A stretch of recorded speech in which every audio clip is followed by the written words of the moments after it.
Hi everyone, I'm Katie from the marketing team at Magnet Forensics. Thanks for joining us today for the Memory Analysis for Investigations of Fraud and Other Wrongdoing webinar.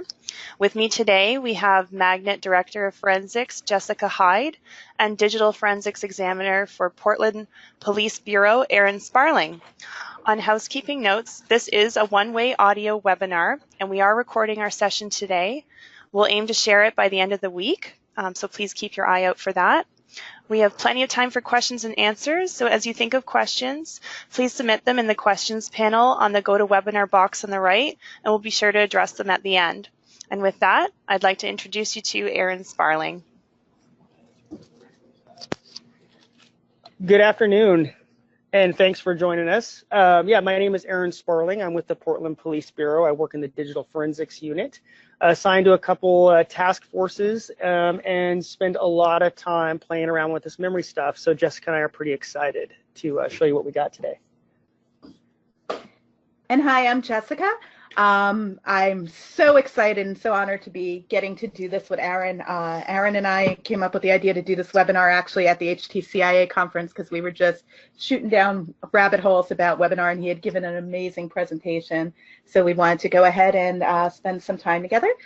So for those of you who don't know me, my name's Jessica Hyde. I'm Director of Forensics here at Magnet Forensics. That means I work with the R&D and product teams to ensure that we're really looking at the forensics aspects of the forensics things we build. And I also teach at George Mason University. And prior to that was an examiner. So the important place to start is usually saying what we're going to say. So today we're going to talk about memory forensics. This is really focused on an end user investigation today.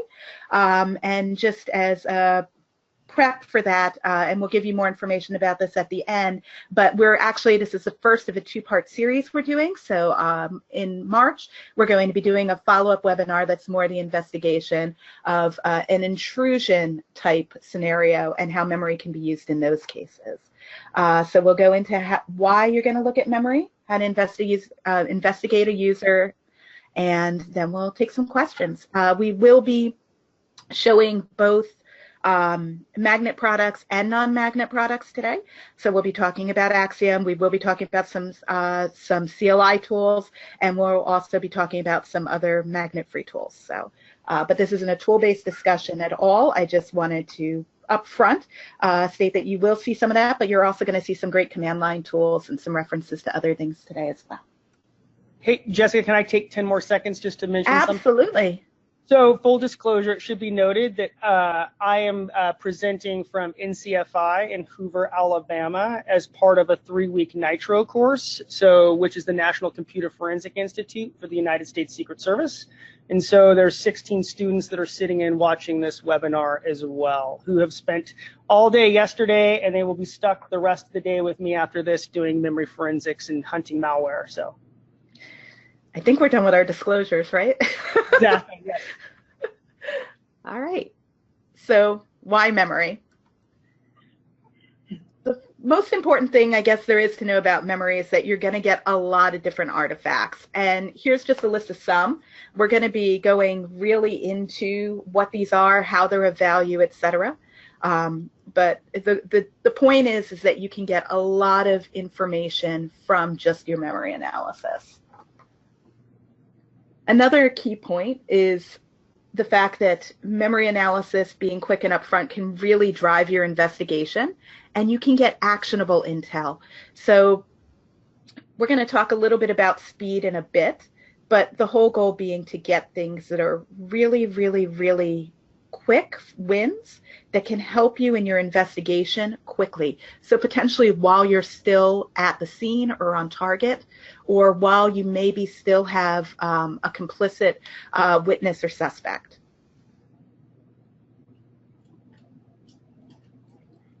One of the important things here is that memory is increasing. What's the biggest memory you've seen on a case recently, Aaron? 64 gigs is probably the biggest that I've seen recently. We did in class, we spent last week working on some 32 gig machines. And to put that in perspective, that's the size of most of the cell phones I see in mobile investigations. So that's still a significant amount of data, but it's a much more manageable size than a full 1 terabyte or 2 terabyte drive. And I think that's one of the biggest things that was kind of eye-opening last week, was just how quick we were able to acquire those 32 gigs, and then how much data was actually resident inside that memory capture to drive that investigation. Which really brings us to one of the key factors we wanted to make sure we shared with everyone, because we don't think as many people are getting memory as should, even when they're live on scene. So we really want to encourage people that one of the reasons for getting memory that you may not be thinking of is that it is so quick to acquire memory that in that time, you can actually process and begin to look at your memory even while your hard drive is still imaging. Another key point is when you're talking about memory, you're talking about both recent and relevant data is going to really be what surfaces there. And because memory is smaller and because the imaging time is quick, if you're at the scene and you only have a laptop with you and you don't have your big beefy forensics machine with 192 gigs of RAM and, you know, umpteen cores, the other thing is that because it's small, you can really focus on just getting that done on your laptop while you're still imaging, and you may then have that actionable intel to potentially interview the witness while they're still being helpful. I guess that's a good way to put it. And that's really the key point here, right? Is we want to take advantage of speed. You can drive your investigation, you can drive your interrogation or interview, depending on your world, to get that actionable intel to maybe move on something quickly. If you are working a case where time is of the essence, be it anything from a hostage situation to a kidnapping situation, to something where someone truly, there's a life on the line, there is definitely the opportunity to get information quicker in those time-sensitive situations. But on top of that, there's been a lot of work coming out recently from people like Jaco Swabinel, who writes the blog The Swabinel Method, and even Eric Zimmerman, about, can I see most of the important, relevant evidence in a small percentage of data and only look at that small percentage of the data? Now, they tend to be talking more about looking at specific locations on a hard drive and targeting your analysis, but this looking at memory is just another way to target that analysis to get maximum results without having as much noise. And I think, you know, that's one of the things that we've really been focusing on talking about here, especially, you know, with user and with malware investigations, is using those indicators that you find as you analyze memory to drive you to artifacts on disk. So while you're doing that full disk acquisition in the background and you're working your memory case, you're working the memory in parallel, you will find indicators or artifacts that you can then go validate or drive you to disk much faster than just having to go blindly into analyzing that acquisition, that full disk acquisition. Did you want to work through the workflow you used in this scenario? Yeah, so for the scenario that we've created for this webinar, to keep the data set somewhat small, it was an older laptop computer using a 100 gig hard drive, spinning hard drive, and 4 gigs of RAM. And these are numbers that, you know, using some tools, the physical memory acquisition along with the page file took just over 8 minutes. And then to do a full EO1 with compression took just under 50 minutes. So you can see that within under 10 minutes, I had a full physical memory acquisition as well as the page file that I could start working and get those indicators to point to disk. And that's really what this slide's talking about, is grabbing memory, start doing your memory analysis while your hard drive, you're doing that full acquisition in the background, working in parallel, basically. And that's a really good point, right? Because that 8 minutes, you can start analysis pretty quickly after that 8 minutes, as opposed to waiting that full 50. And go ahead, I'm sorry. Well, we actually last week were doing some testing here in class, and we did 32 gigs with the page file as well as some targeted files on disk, and it was 3 minutes and 40 seconds.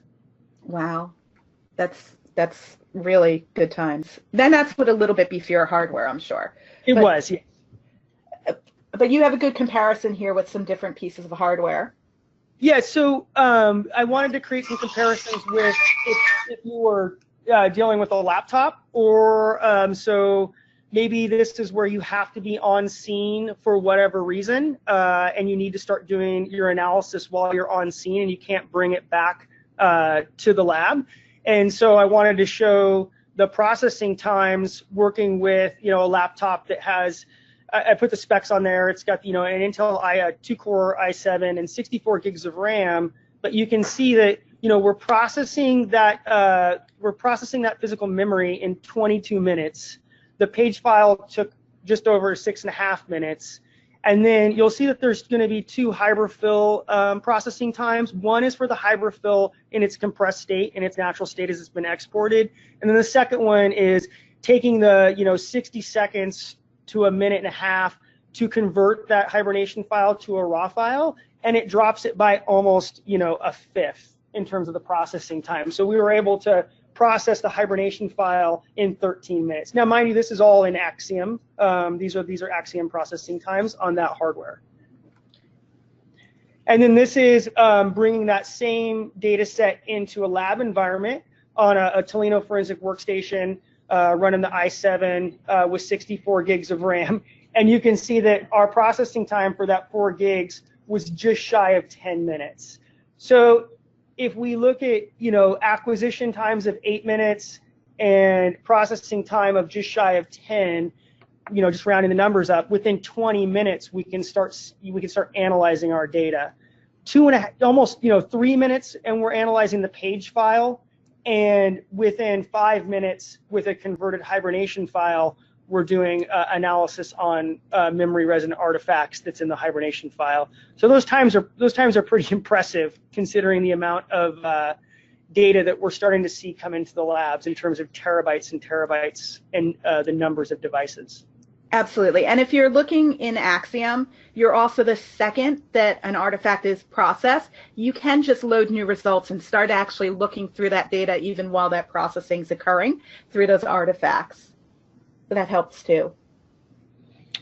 This is just showing, the settings that were used to go with those processing times. So if folks were wondering, like, well, okay, what was Aaron using to actually get those times? This is just to show what settings within the tool, within Axiom, that I was asking the tool to go and look for. So you can see the memory plugins, I ran them all except for API hooks, because again, we're doing we're investigating the user. It's a user investigation.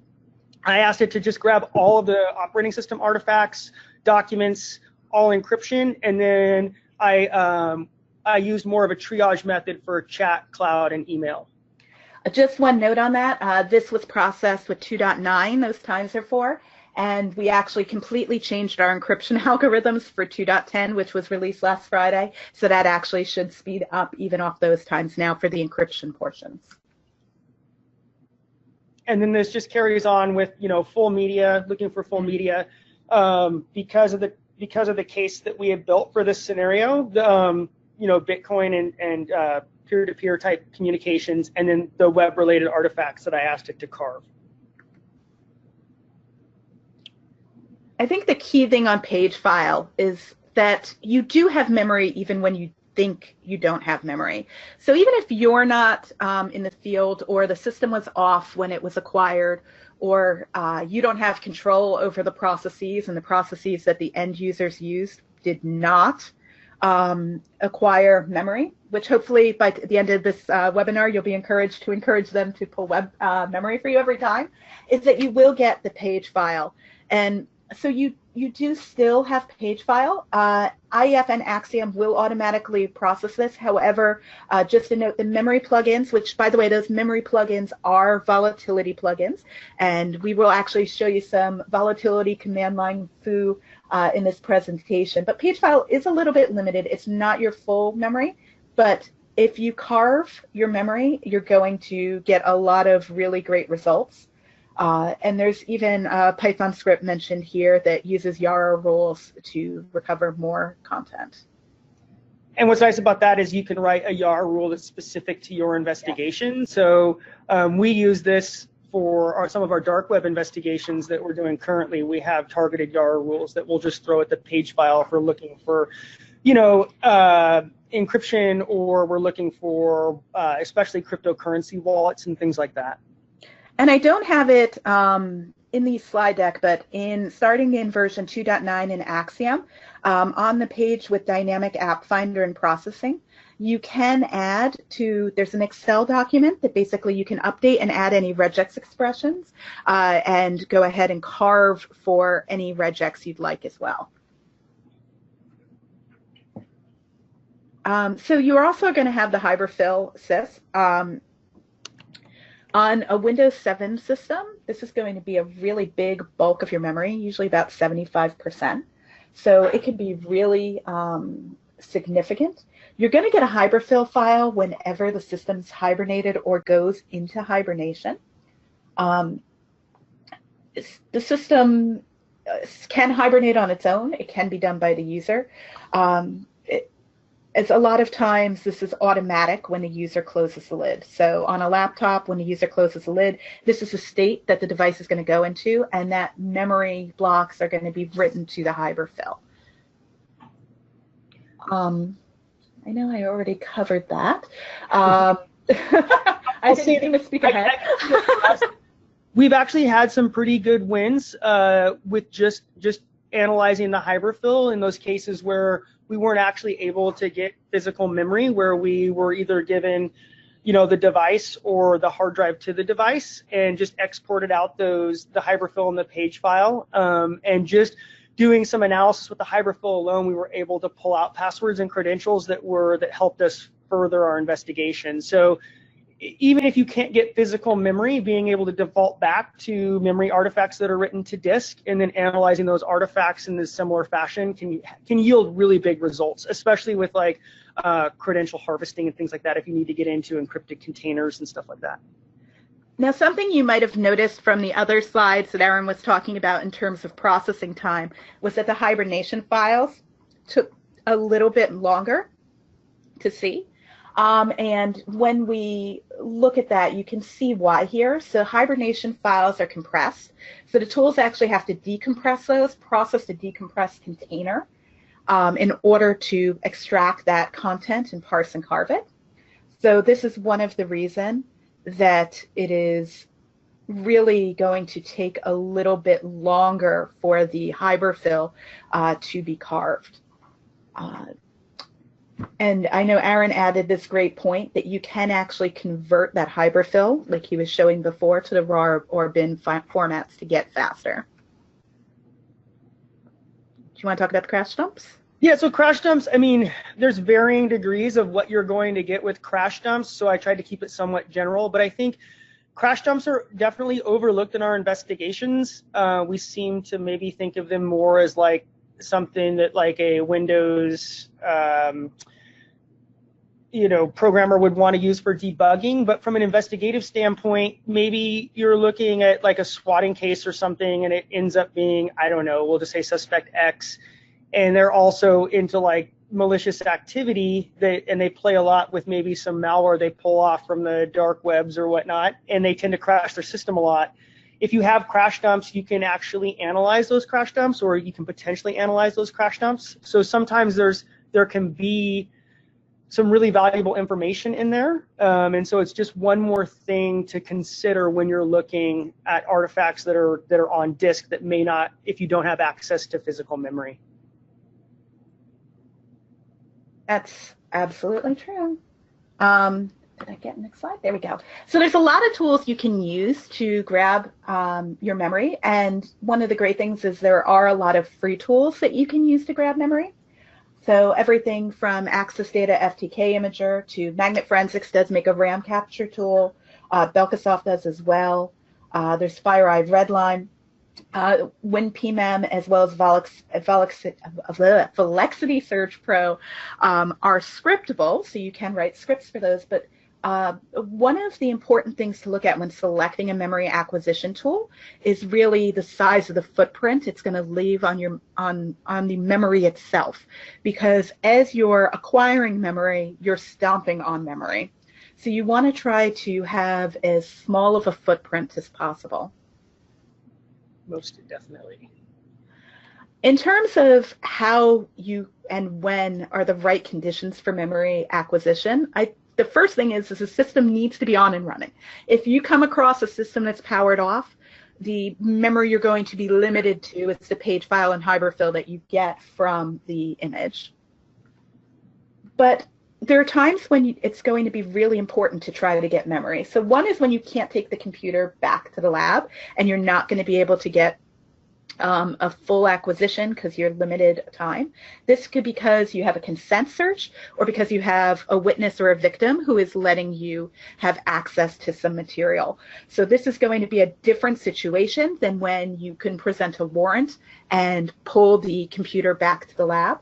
And the reason that consent is on here is just as a reminder, when you're dealing on consent in the US, which is where both Aaron and I work, you are limited to the fact that the person giving consent has the right to revoke it at any time, and you do have to stop at that moment. And I think just to piggyback on that, that goes back to just how quick you can actually get that data, right? So, looking at those data acquisition times, you're talking, inconveniencing someone that is giving you consent, you could have that acquisition in 10 minutes. And that's something to think about also when you're talking to somebody who might be a victim or a witness to a crime who is being helpful, is that you may have a small window in which they continue to be helpful. This could be the case in a domestic violence situation or other end user investigations where somebody may in the beginning be really willing to be helpful, but as time goes on, they may have a change of heart. So getting that memory first is going to give you the opportunity to have information. Another time is when you can't shut the system down. There are computers that we can't shut down that take a dead image. This is going to include everything from industrial control systems to medical equipment to critical infrastructure. And as the Internet of Things widens and as more people become biometrically connected, as we deal with institutions that have large systems, we're going to need to start thinking about those other things. So when we talk about a critical infrastructure, it may be one of your only opportunities is to do live acquisition. Now, that means you can start with memory and then potentially targeted files, but the point being that this is a good option when you can't take the system offline. And one of the other reasons that we've really been trying to home in on here is when you have limited time on target or it's a time-sensitive case, that memory can get you those quick wins. So when you're actually looking at a computer, you can also target just to look at those memory areas. So for me, I may load in a hard drive, and even if I didn't get memory first, I may want to do two separate processings. So I might just start with my page file, swap file, and hiberfil, which are really memory areas, and then added my $sign MFT for some good measure. And that's going to give me a good starting point for my investigation. So let's kind of dig into this user, eh? Yeah, let's do it. All right. So we're going to start walking through this case. And do you want to give a little background on the scenario, Aaron? Yeah, so this is a contrived scenario, and we're investigating a user who is involved in identity theft and the cloning of credit cards. So they're kind of maybe a member of a carding cash out crew where they get stolen credit card numbers off the internet and clone credit cards and also make fake IDs. So it's really just it's investigating the user for different types of fraudulent activity. So what you're going to do to bring this into Axiom is you're going to put in your evidence source computer, and then you're going to select memory. And what's so great about that is then you can load the direct memory dump file. So here we have a .mem, and you'll see there's a couple of different things you can bring in, such as raw, crash, VMSS. If you have line, you are going to have to convert it, but we are accepting several different raw memory types. Then, instead of you having to run kdbg info on the command line, if you select, I want Axiom Process to provide a list of recommended image profiles, it'll run automatically for you. If you happen to work in a static environment, like you're in a corporation and everything has the same exact configuration, you may already know because your IT puts out a standard configuration. So I'm going to ask Axiom in this instance to go ahead and run it. And like I said, it's going to run kdbg info. Be patient. This can take a little bit depending on the size of the image. If you already know the image profile, you can just take that drop down and click it. If you don't, I would go ahead and click this down arrow. Important to note that Windows 10 profiles are included in the auto selection here. So we do include that here. And what you'll see here if you click Advanced is you'll go ahead and see all of the information that you would normally see in KDBG. And this is going to be in the prioritized order, what you're seeing in the Advanced Image Profile selection. So in this instance, the Windows 7 Service Pack 1 x64 is the profile I want to select. It's important to note that the image profile, that drop down, is actually lexicon ordered. So you'll see Win 2008 will come before Win 7. So I would just want to make sure I go to the appropriate profile, that Win 7 SP1 x64 that I see in the advanced.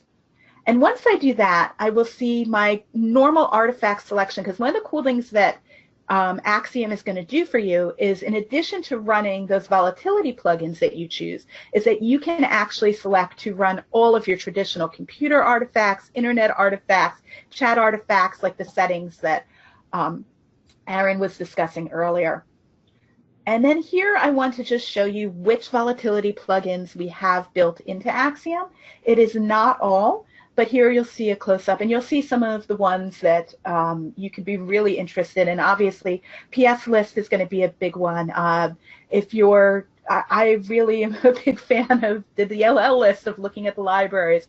File scan is going to be big in user investigations. And just as a reminder, we'll go into things like malfind and API hooks when we move into the second part of this series, when we talk about more intrusion, malware type incidents. In terms of processing the different area plugins, this is some of the stuff we'll be talking about as we move through the rest of these slides. Do you want to talk about what you loaded in here, Aaron? Yeah, so I guess I failed to mention this part when I talked about building the case. So the data set consists of the laptop, which you saw the specs on that. So that was the 1 gig, or the 100 gig hard drive, the 4 gigs of RAM, and then there is also a 2 gigabyte USB drive that was recovered that makes up the evidence. So here in this screenshot you're seeing is just all the memory artifacts that I had listed earlier that were being loaded as separate items to be processed. And so this is just illustrating how you would do that in the dashboard of Axiom. And here you'll see where those results were coming out. As this is a memory image, there's over 120,000 memory artifacts that were pulled out. Those are all those lovely volatility plugins. But you'll also see over 7,000 web-related, over 1,000 media, and over 1,000 operating system artifacts. And there's a lot that can be carved from memory. This is just a little bit of a list, but everything from network artifacts, URLs, passwords, decrypted data, caches, clipboard data, encryption keys, event logs, IP addresses, chat, internet artifacts, Google searches, link files, MFT, prefetch, registry, USB, carved audio, video, pictures, and more. But some of these, it's really important to remember, you may not get off of your hard disk investigation. So in terms of decrypted data, one of the great things in memory is your data is going to be in a decrypted state. That may not be the state it's in once you get to disk. You're actually going to get a lot of password and encryption keys that you won't see otherwise. So it's important to remember that this may be the only source of data for certain types of artifacts on your case. I think one thing, if you could go back to that slide for just a second. Absolutely. I think one thing too is if we go back, we're not going to do this, but if we went back 6 slides to where all you can get is memory, and then I think one of the big takeaways is you're going to get file system level artifacts that are resident in memory. So you're going to see items of execution. You're going to see user attribution to particular files. You're going to be able to drill down and see different devices that were connected to your suspect's device without maybe even having access to disk. And so I think that's really important as well. Thank you for the exact softball to the fact that here is a screen showing all of those artifacts, and you'll see the first thing I have highlighted here is a link file. So this link file is telling me about an external drive that was connected, the name of the link, the item that was being accessed, and that's why we have a link file here, is CCPICS, and knowing the type of case that may stand for credit card PICS. And what I've also got here, because this is a link file, I love link files because they give me the volume serial number. This means I now know specifically what external piece of media was connected to this. So if I happen to have that piece of media, I know exactly where it is. So this is freaking awesome because now I'm from memory tying to other pieces. And maybe now I know I need to go look for a USB drive. Maybe I didn't know that before because I know that this is where this data is being saved. So I can get some amazing information from the link files here. And I'll go ahead. I'll piggyback that one more, like a real live case that we saw not too long ago, where we were looking at this and we realized, like, hey, there are some drives that were connected to this device that aren't in these list of evidence items, where you might want to go back and check, to see if these items existed, because we were showing user activity to these other devices. Do you see the stuff I see on here? Like, I see Tor browser, right? Like, that's freaking awesome. I already have that much more information about where I'm going to go when I even get this, right? And then looking at the Google searches, I'm getting all these Google searches. I already can see free Bitcoin wallet, printing ID cards, printing ID card forums, carding forums. These are things that they're doing Google searches for. And then I'm also going to get carved pictures and carved video. Now, what's important to note here is these are partials. I can see a Bitcoin icon here, so I know something might be interest here. I tend to sort by bytes, so I look at my higher byte things first, so I'm getting real pictures and images. I'm going to show you something else in a little bit, but I do want to put in your mode that when you're carving out of memory, one of the good things you will see as you carve is these partial images. And so here, when I look at this, I want you to also see that you can get all of that info we were talking about, KDBG, once you're in the parsed artifact as well. Some of the other stuff you're going to get is your process list, right? So you're going to see PS list right up, and now you can see all of your executed artifacts, and we're going to delve into that next time. Can we shoot back just one slide? Yeah. So one more. One more.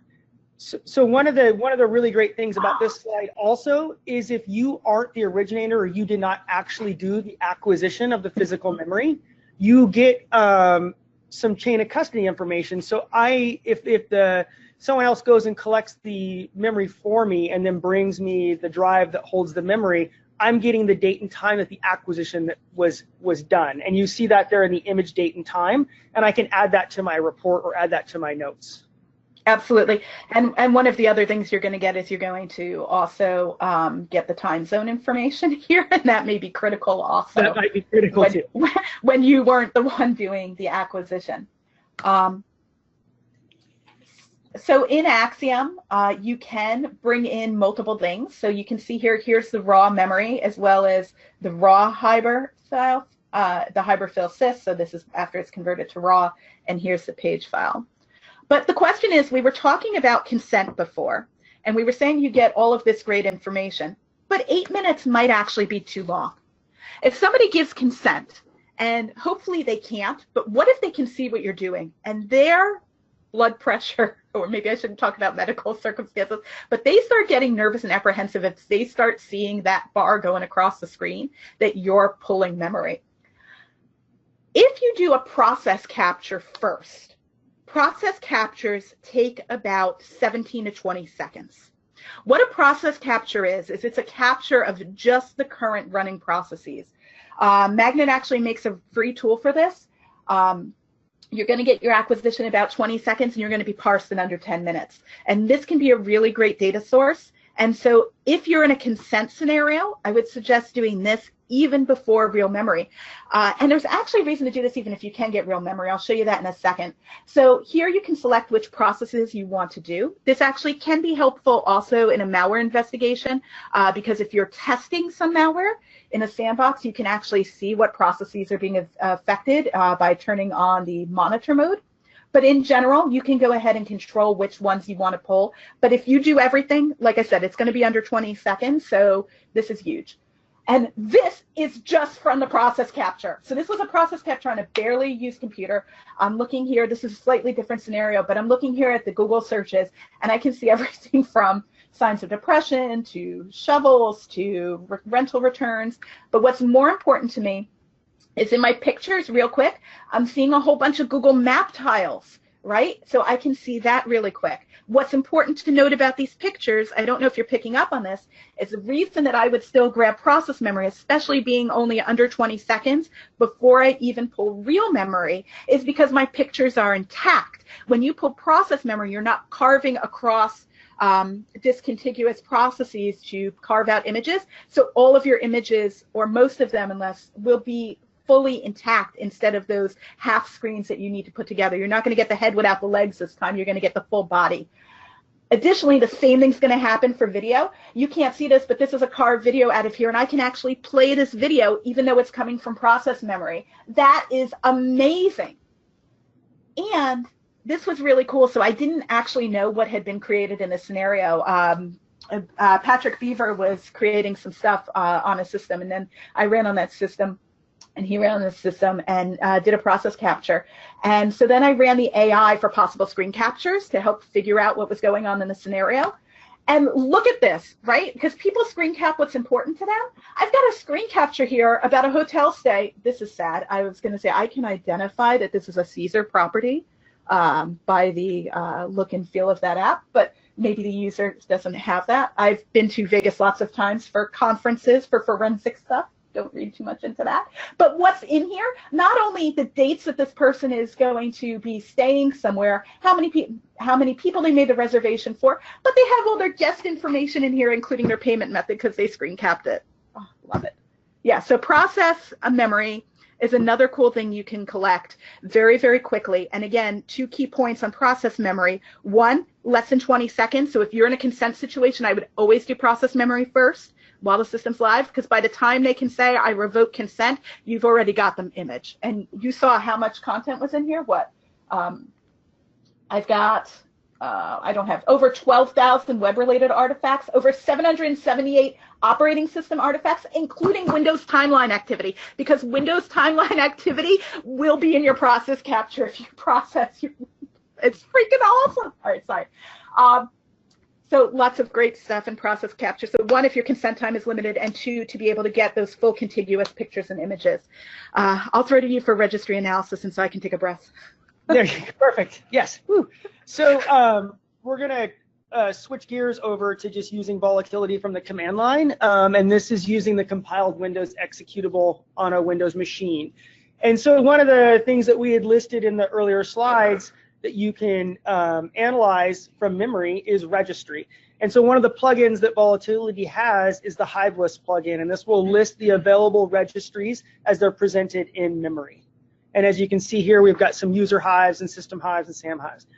The next thing that I would want to do is find out what my current control set is. So using the print key plugin and then giving it the -K parameter and telling it to check the current control set, you can see here that my current control set is 001.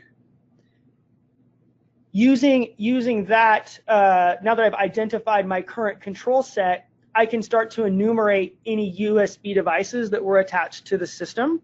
So again, using the print key plugin and giving it that -K with the current control set and passing it to the enum USB store path, it generates some output, and I can start enumerating maybe the different devices that are sitting in front of me or sitting at the lab and try to figure out which ones I want to analyze first, or maybe go back and look for.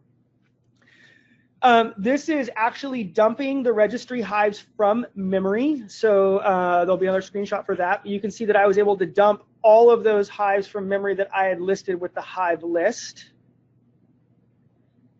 And then using a tool like USB Detective, pulling in those dumped registry hives, I'm able then to enumerate those USB devices. And if you look at the one on the bottom that we've highlighted, it goes back to that 2 gig USB device that was collected during our scenario search warrant, and it has tails and the vault. So that is usually a clue to start looking in that general direction. So that's probably a device that I'm going to want to spend some time on. Another great registry hive that we all like to look at, especially for my host-based forensics folks, is the user's ntuser.dat hive. So here I'm just targeting a specific hive. So instead of dumping all of the registry hives, I am using the dump registry plugin, and I'm giving it the virtual offset for this particular user, Gymnasium, his ntuser.dat hive, and I'm dumping it to a dump directory for further analysis. So here we can see that I was successful in dumping Mr. Nasium's ntuser.dat hive. And then I can take that and I can pull it into, you know, your registry analysis tool of choice. Here I'm using Harlan Carvey's RegRipper. And so pulling in the ntuser.dat hive, I point it at RegRipper, and I allow RegRipper to go through and process that particular registry hive.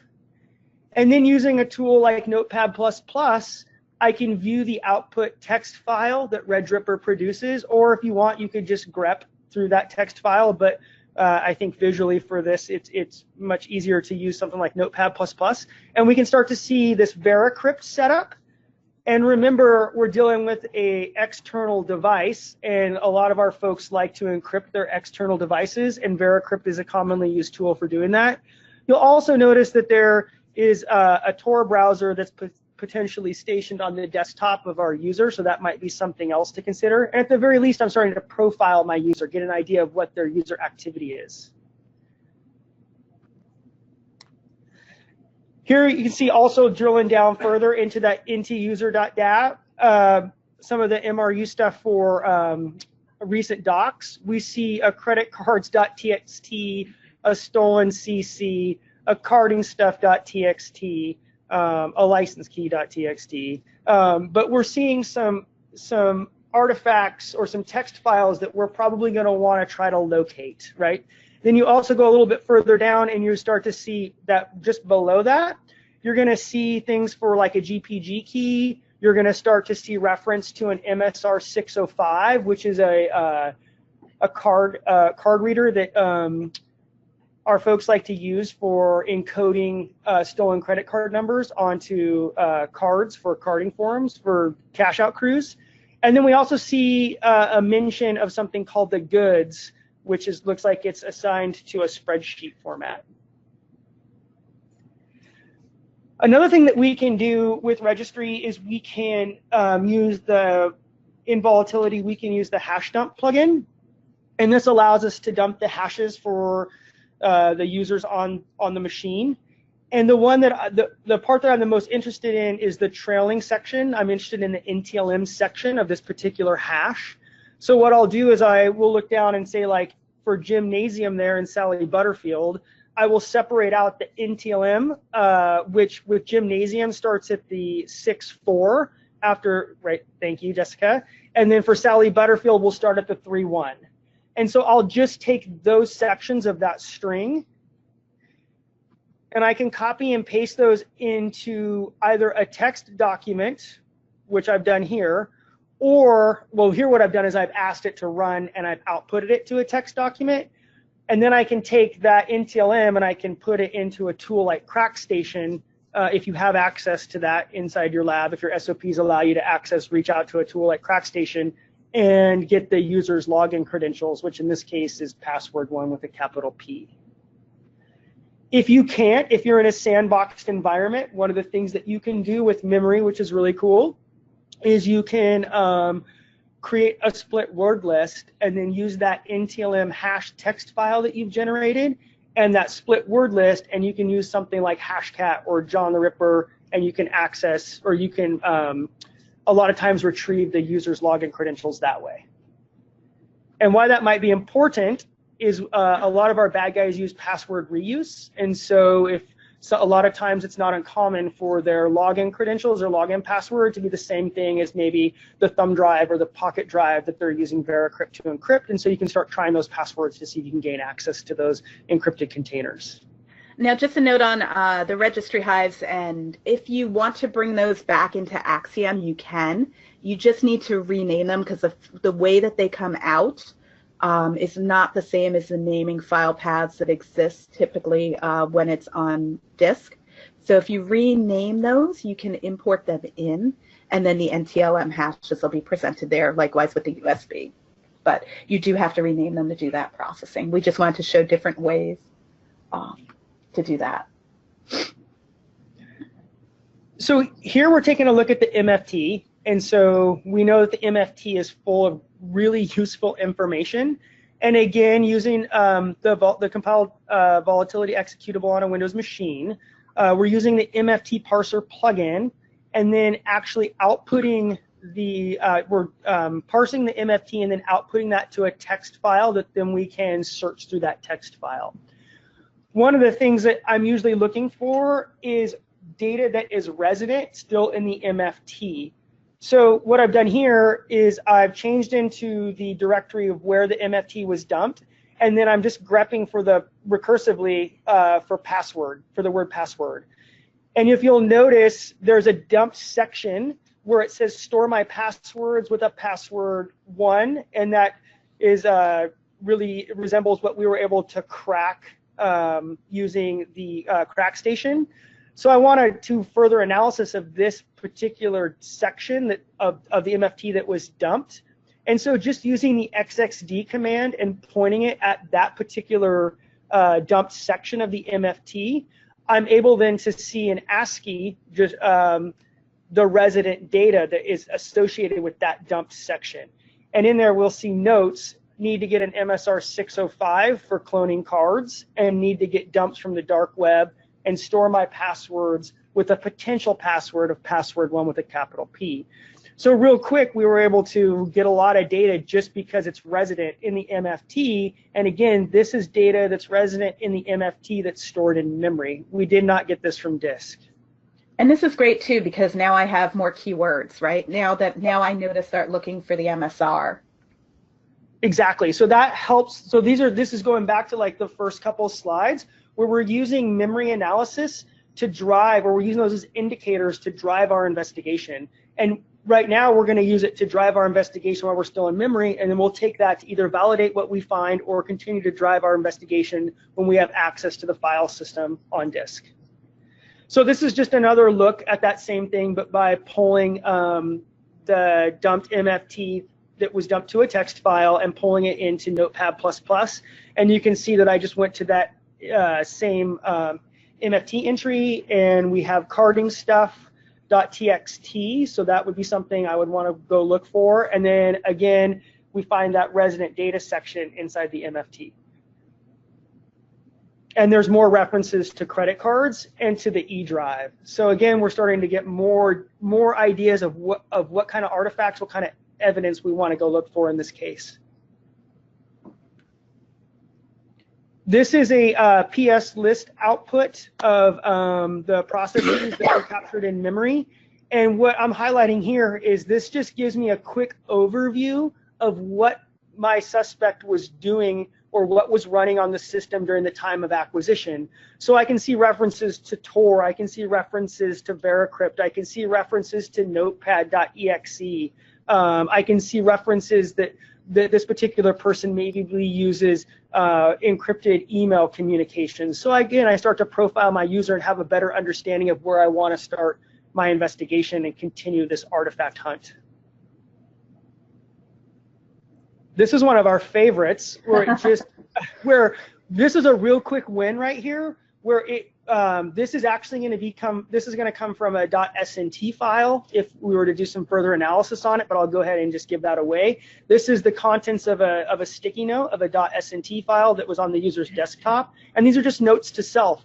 And as funny as it may sound, it's not that uncommon to come across these. And so here we see notes to self where they need to get a carding lab up and running, set up Veracrypt, and then, which is incredibly important, right? So we see signs of Veracrypt potentially of that being executed in the previous slide, and now we see a note to self potentially about setting up Veracrypt, and then we see a string that looks very similar to a password, this cash-money-$. Now, what you guys may remember is that in the scenario, there was also a USB, and we've seen lots of references to many of these documents living on other drives. So we want to take a look at that USB, and when we plug that USB into Axiom and select it as computer, one of the first things we'll see is that it's locked. So we're going to just show you how that goes when you go to unlock it. It'll show that it's locked, and it will prompt you that this is either TrueCrypt or Veracrypt.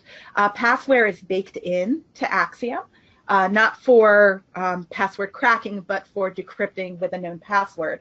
So you're going to put in that password, but there is an interesting, important thing with Veracrypt. With Veracrypt, you can set your own PIM, and this is the personal iterations multiplier. You cannot, when you set up Veracrypt, you can set it up not to have a password. I mean, not to have a PIM. If a PIM is not set, it automatically defaults to a 0. Some important numbers to remember here, if you don't know it, is the minimum value for a short password without SHA-256 or Whirlpool 98 is 98. So if it's SHA-256 without SHA-256 or Whirlpool, it's going to be 98. For any other case, the default minimum is 485. And if the password has at least 20 characters, the default is 1. So I like to go with the order of checking, because there is a check button here of 0, 98, and then 485, because that's almost the commonality, because it will automatically default in the window to those or allow for nothing unless the user changes it. And then if 0, 98, and 485 don't work, then you have a different problem, and you may want to try to push it to something that will try to crack different iterations.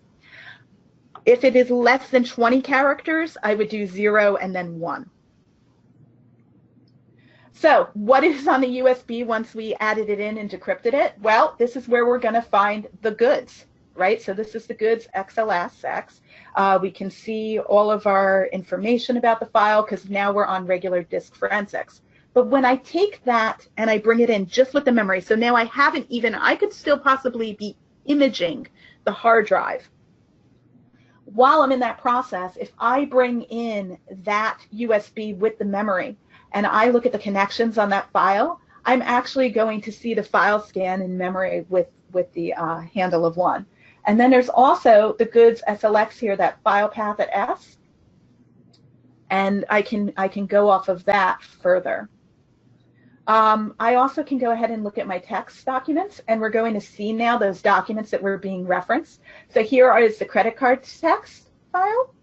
Fakely generated, I might add. Yes, these are not real. And then here is stolen credit cards copy.txt, which is the same numbers without that precursor that was modified. Did you have anything else on that? So in the answer, we've really solved this scenario here.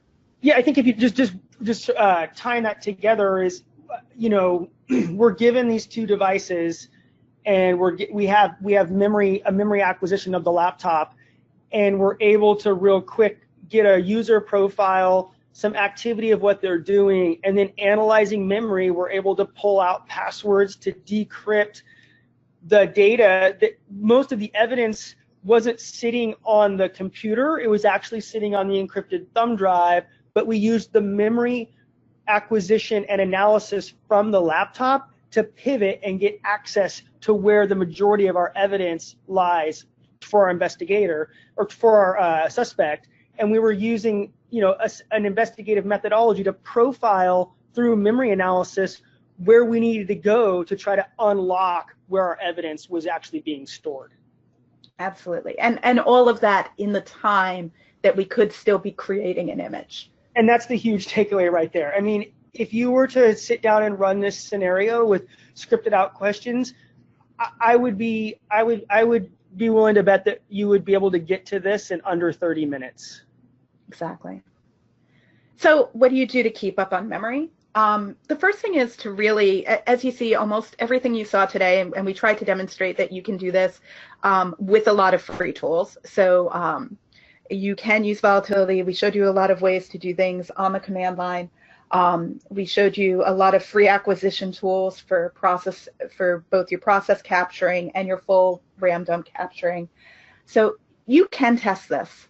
And you can learn by testing in data you have known. Do a process capture on your own system and see what you've got running right now. It is incredible just to see what you have. But you can also take a class. Aaron is teaching a class right now at NCFI. Volatility does fantastic training on memory. SANS 4526 has an amazing memory class. Alyssa Torres is fantastic. IASIS does a RAM capture and analysis class as well. So these are all fantastic training. These were all written by amazing people in the field and are full of so much information. So I encourage you to take a memory class.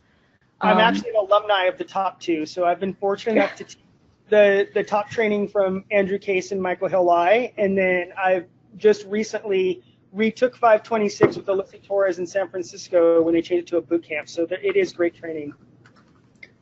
And the other thing is, this sounds really silly, but one of the first places that we tend to see things is actually, whoa, sorry, we skipped a slide, is on Twitter. So I would definitely say if you're not following these people, this would be my hit list of who to follow to really keep in tune with memory. So Aaron Spiraling, Alyssa Torres, Andrew Case, Jamie Levy, MHL, Richard Davis, and Volatility as well. You'll get lots of great memory information by hearing that. Additionally, there is part 2 of this series where we're going to be talking much more about how to respond in an incident response scenario and using memory analysis. So we'll be doing that on March 19th at 1 p.m. Eastern Standard Time, so this same time. That's Hide, Seek, and Find, Memory Analysis for Fast Incident Response. What a swaggy title. I didn't write that.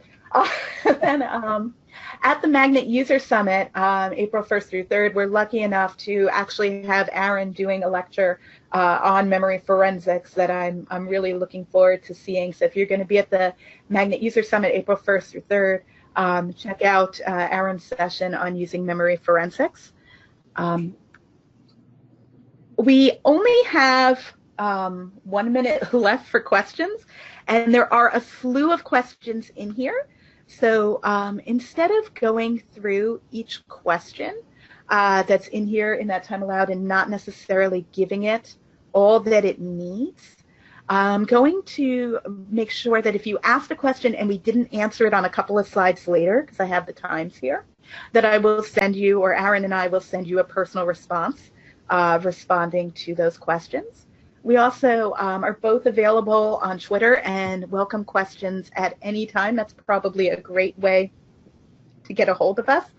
If you'd like a copy of these slides, you can email me, jessica.hyde, my name, at magnetforensics.com, and I'll be happy to send you a copy of these slides. Do you have anything else, Aaron? No, I hope people are excited to go out and capture and analyze memory, and I hope they got some value out of this to see how quickly they can start to build indicators and drive their investigation before they even get to disk. And I really just want to say thank you, Aaron, so much. It was a lot of fun working with you on this as well as doing this. And thank you so much to all of you who participated. I really appreciate you taking the time to listen. Yes, thank you, everyone. Thank you, everyone, for attending. We are really grateful for your time. And please stay tuned. We will be posting a copy of this to our website as well for future reference. Thanks, everyone.